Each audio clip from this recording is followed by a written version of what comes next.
Viewers, welcome to movie maths.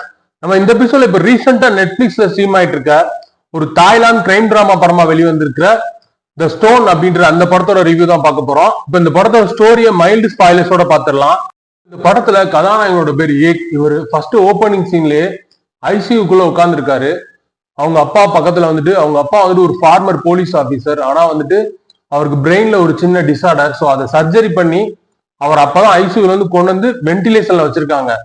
So doctor வந்து பார்த்துட்டு சொல்றாரு, உங்க அப்பாவுக்கு வந்துட்டு ஆப்ரேஷன் நல்லபடியா பண்ணிட்டோம், ஆனா வந்துட்டு அந்த பிரெயின்ல அந்த பிளட் ஃபுல்லா வந்து ட்ரெயின் பண்ணி எடுத்தாச்சு, பட் ஸ்டில் ஒரு அன்கான்சியஸா தான் இருக்காரு.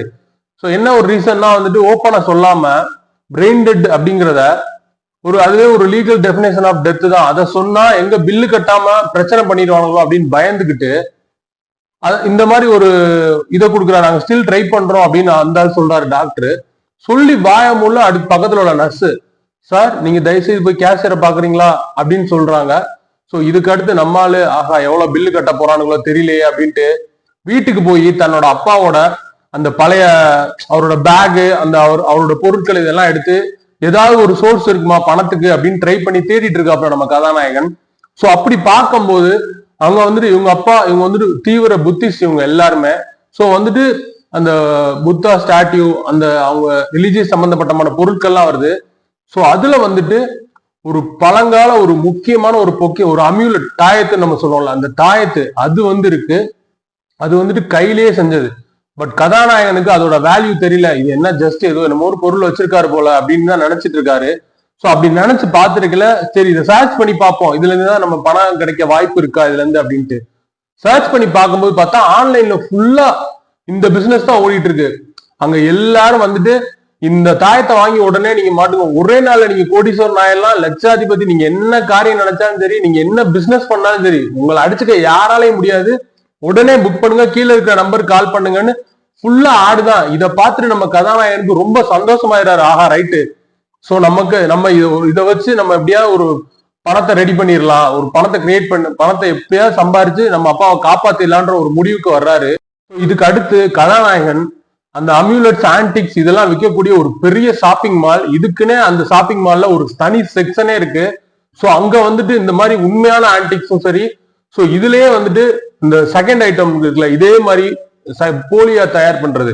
ஸோ இந்த மாதிரி 2 வகையான ஆன்டிக்ஸ் பொருட்களுமே இந்த பிளாக் மார்க்கெட்லயும் சேல்ஸ் பண்றானுங்க.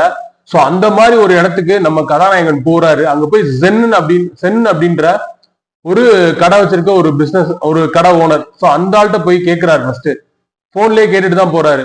ஸோ இதை பார்த்தோன்னா அந்த ஆள் பார்த்துட்டு நல்லா லென்ஸை வச்சு உத்து பாக்குறான். உத்து பார்த்துட்டு இது வந்துட்டு அந்த அளவு ஒரிஜினல் கிடையாது, பட் அந்த இதெல்லாம் எண்ட்ஸ் எல்லாம் ஷார்ப் இல்ல, ஒரு மாதிரி ரொம்ப பழைய காலம் இதா இருக்குப்பா, இது அந்த அளவு விலை போகாது, நான் வேணா ஒண்ணு பண்றேன், ஒரு 10 மில்லியன் கொடுக்குறேன் அப்படின்னு சொல்றாரு.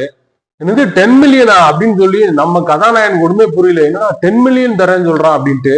அப்போ வந்து நம்மகிட்ட வாங்குறதே 10 மில்லியன் வாங்குறான்னா அப்ப விற்கிறதுக்கு எவ்வளவு விற்பான்?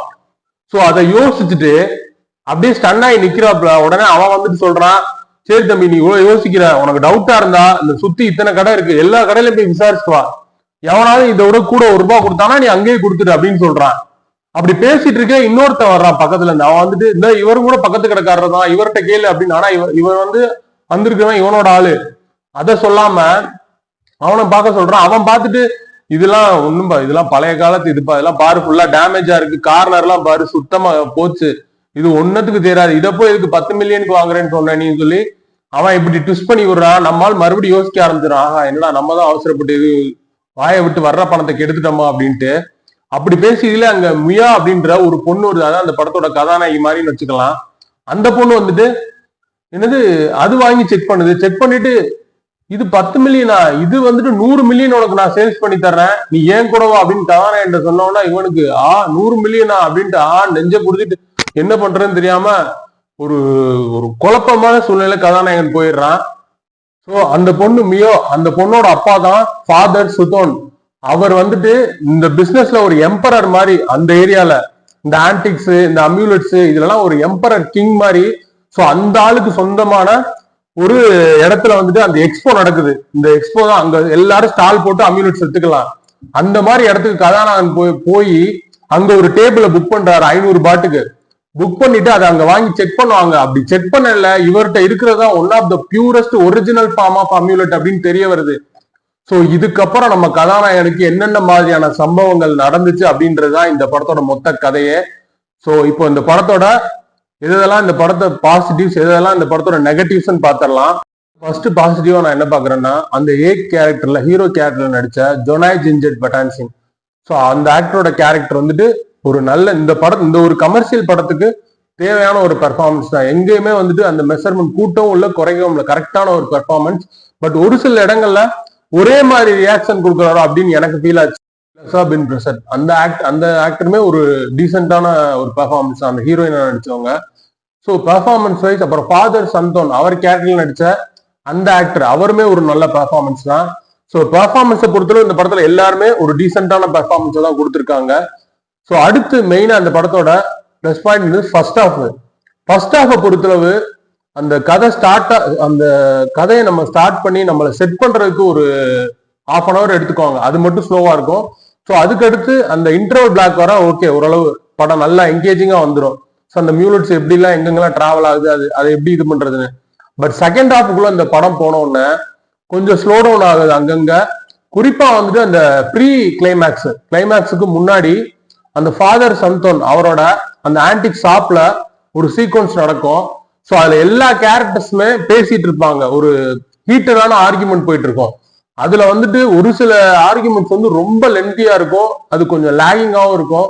ஸோ அது வந்துட்டு ஸ்கிரீன் பிளேயை ஸ்பாயில் பண்ணிருச்சுன்னு சொல்லுவேன். ஸோ அது மாதிரி லென்த், இந்த படத்தோட லென்த் ஒரு 2 hours கிட்டத்தட்ட ஓடுது. அதெல்லாம் கொஞ்சம் எடிட்டிங் கரெக்டா பண்ணி கட் பண்ணி தூக்கி இருந்தா ஒரு சில தேவையில்லாத சீன்ஸ் எல்லாம் இருக்கு அந்த லென்தி ஷார்ட்ஸ்ல எல்லாம். அதெல்லாம் தூக்கி இருந்தா இந்த படம் கிறிஸ்பா ஒரு பெட்டர் வாட்சா வந்திருக்கும். பட் ஸ்டில் இந்த படத்தோட சினிமாட்டோகிராஃபி, பேக்ரவுண்ட் ஸ்கோருமே வந்துட்டு இது ஒரு கமர்ஷியல் படம். ஒரு சில இடங்கள்ல பேக்ரவுண்ட் ஸ்கோர் சுத்தமா எனக்கு கிளிக் ஆகவே இல்லை. பட் சினிமாட்டோகிராஃபி நல்லா இருந்துச்சு, ஒரு கலர்ஃபுல்லாவும் ரிச்சாவும் அந்த பிளாட்டரே நல்லா இருந்துச்சு. அடுத்து வந்துட்டு இது எல்லாமே இந்த படத்தோட ஒரு பாசிட்டிவ் சொல்லலாம், நெகட்டிவ் ரெண்டுமே கலந்துதான் இருக்கு. ஸோ ஒட்டு மொத்தத்தில் இந்த படம் வந்துட்டு ஒரு ஆவரேஜான ஒன் டைம் வாட்ச் அப்படின்னு தான் நான் சொல்லுவேன். ஹைலி ரெக்கமெண்ட் சொல்ல வாய்ப்பு இல்லை. ஸோ தேங்க்ஸ் ஃபார் வாட்சிங், சப்ஸ்கிரைப் அவர் சேனல்.